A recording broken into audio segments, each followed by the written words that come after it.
त्यसकारण आदरणीय दाजुभाइ तथा दिदीबहिनीहरू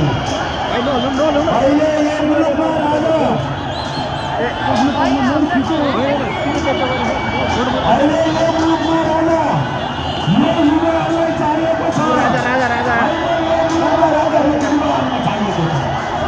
युवाहरू बेरोजगार आज विदेश पलायन हुनुको अवस्था छ। मुलुकमा रोजगारी सृजना गर्नको लागि युवाको आवश्यकता, राजाको आवश्यकता चाहियो।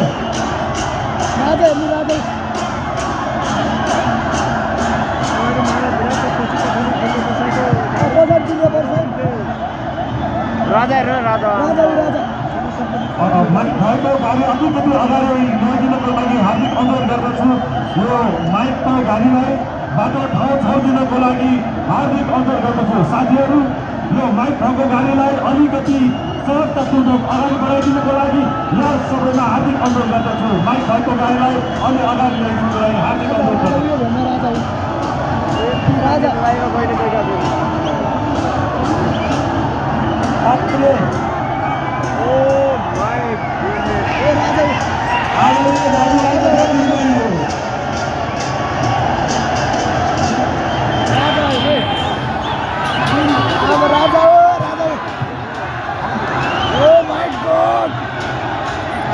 मान्छे